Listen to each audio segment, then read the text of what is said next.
আজকে আমি তোমাদের সাথে শেয়ার করব মেলা থেকে আমি কী কী কিনলাম। আর একদম একটা বড় ব্যাগ নিয়ে চলে এসেছি, আর অনেক কিছু জিনিস কিনেছিলাম, কিন্তু একটা ভিডিওতে এত কিছু দেখানো পসিবল নয়। সেই জন্য এই ভিডিওতে আমি তোমাদের সাথে 4 টাকা 5 টাকাতে কী কী কিনেছি সেগুলি শেয়ার করছি।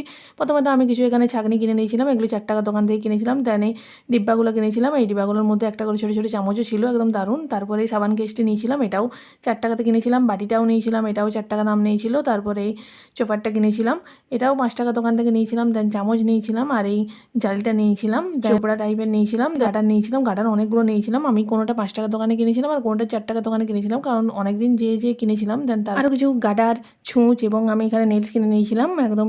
তারপর কিছু পিন কিনেছিলাম, এগুলো 5 টাকার দোকান থেকে নিয়েছিলাম। আর আমি একসাথে অনেকগুলো ছুঁচও নিয়েছিলাম। দেন এই ম্যাজিক বলগুলো কিনেছিলাম। মা আমাকে মেলা থেকে একটি এই ছোটো কড়াই কিনে দিয়েছিল, আর এত কিছু নিয়েছি না, আমি 1 মিনিটে বলতে বলতে একদম হাঁপিয়ে গেলাম। দেন লাস্টে তো আমি এই রুমালটি কিনেছিলাম, এটা 4 টাকার দোকান থেকে কিনেছিলাম। আমি পুরো একদম হাঁপিয়ে গেছি, একদম ঘাম জুড়ে গেছে। তোমরা অবশ্যই কিন্তু একদম লাইক করে দিও। বড় ব্লগ দেখার জন্য অবশ্যই কিন্তু চ্যানেলটি সাবস্ক্রাইব করে দিও।